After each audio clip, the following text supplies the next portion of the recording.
So replacing the thermostat housing today, I think I have a stuck thermostat after having it not used for such a long time. Taking the 3 bolts out. These two won't actually come out because they're kind of wedged in there, but they're completely loose. And you do that, and then the whole thing peels off. There's the thermostat down there, and there's this crazy combination of pieces to get there. So what I did is purchase the kit that comes with everything, but I'm noticing the bottom piece of the kit, there's one more piece below this, so I'll have to reuse what's there. So top piece, the bottom piece, and which is interesting because I could have swore the thermostat was supposed to go here, but as you can see on mine, it's below it. I'm not sure that that's right, but I'm going to look into that. So yeah, there we go. I'm going to have to probably prep these surfaces because it got painted. And then for the extra end that's not going to be used, I have a stopper that can go on there and be clamped. And I think I'm going to have to reuse the big one on this. So there you go, more later.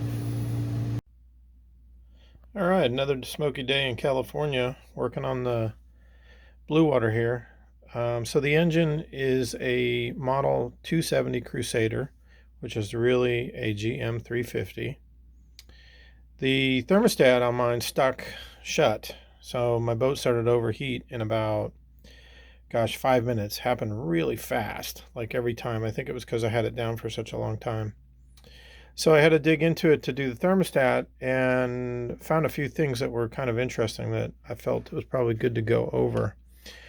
So from the top of the engine, right in the front there, you're going to see what basically looks like a setup like this, where this stacks on this, and then the top then goes on like this. Okay, so this is your assembled front piece. These two are plugged off because I don't use them. I really don't know exactly what they were originally intended for, but I would like to know that. I've gone to these clamps because I found these much better. And so this one and this one are the 1-inch ports that go to the exhaust. I have a closed coolant system, so it's antifreeze in there. So this goes to essentially port side of engine, starboard side of engine. So it comes out, goes into the beginning of the exhaust, flows through the exhaust, comes out of the exhaust, and goes to the heat exchanger. So it's kind of an interesting deal. You can see this thing stacked right off the motor like that, and it's a bit odd.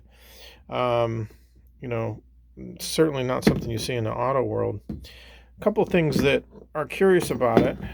One is, when I took this off, I found my thermostat underneath, which I did in a previous video. Hopefully I can attach it. Seemed a little odd because of these dual ports. I thought, wait, what's going on here? So I think the person made a mistake putting it underneath there. It's not supposed to be there. Checking the manual and everything like that, the thermostat's supposed to go right here. Here's my thermostat. Should be, I think, 140 degrees. It goes in there. So the engine heats up the coolant comes up here, and eventually we'll open this, and this guy will flow. But you see there's already an opening here. So it's like, well, wait a minute. What's the purpose of the thermostat? Well, if you dive into the side of here, I don't know if I'm going to be able to show with the light. This hole and this hole are actually opened by a small slit in here. I don't know if I can get light on. Let me put some headlight light on it. You can see it in there, right? So what does that mean? It means that there's going to be, in this situation, there would be coolant moving all the time. But you really don't want that because you want the motor to come up to operating speed first. So you'll notice when you buy the kit will give you this piece, this guy, which I'll get to, and it gives you the proper gaskets in there. Although because I have the standoff piece, which is required because I have an Edelbrock intake manifold, and this by itself will hit, so you have to have this. It seems like it also came as a standard piece. I mean, the assembly is pretty cool. It's just this little thing that's a little bit curious. Well, that's what this is. So this is called a pressure relief mechanism. I'm getting a phone call there. And this pressure, I was like, well, what the heck is this? Well, what it is it's kind of ingenious. It is a mechanism to basically open and close this hole based on pressure, not temperature, pressure. Pressure being, if this motor's at higher speed, pump's going to be moving faster, there potentially is more pressure. We all, I think, can recognize that the thermostat is going to be somewhat of a limiting factor for flow. Once it opens up, it opens up. But what if you really need to move your coolant quicker? This would become a restriction. In fact, some people in some cars in hot temperatures, they remove them. Because you come up to temperature so quickly, you know, it's like, why continue to have it later? Well, this is a mechanism that allows that. So what it does is you have this little piece here, which has kind of a beveled on the inside. You have a spring, copper spring, and you have what is this plunger. This goes in here like this, and then this will close off or open as pressure gets higher. So how does it all go together? Well, first off, I got the parts and they came in painted. Had to clean off the paint. You want a good seal, so grind this off with some nice easy grinder, or sand it off.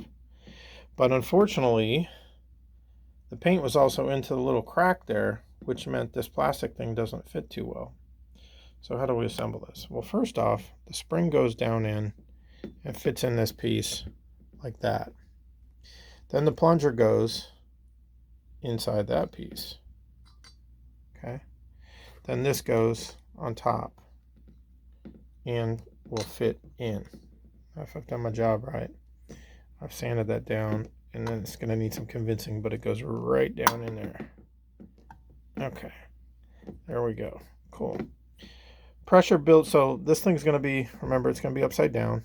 It's going to be over here. Pressure builds up. These pipes are getting coolant all the time because the thermostat's going to open. There's already,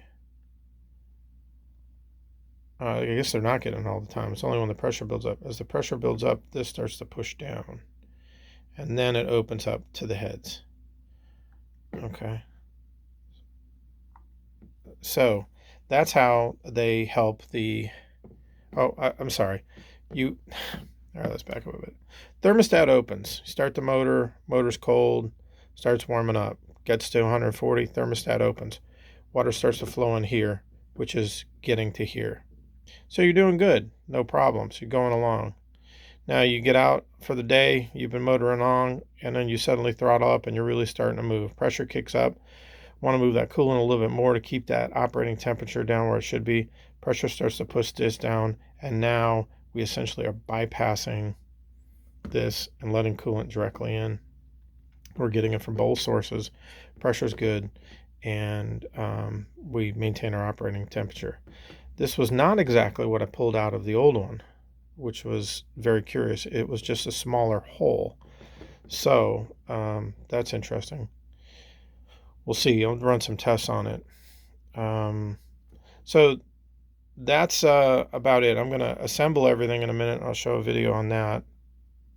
Only other thing I was going to look at is exactly what I can do with these. I'm thinking I'll put the water heater off of this, but right now it's split off of one of these lines. I really like that design, but there you go. The new part came with an extra hole, an extra port that was not in the old one. This one exists, the old one, put the temperature gauge back in there. This one was not in there, so I had to buy that.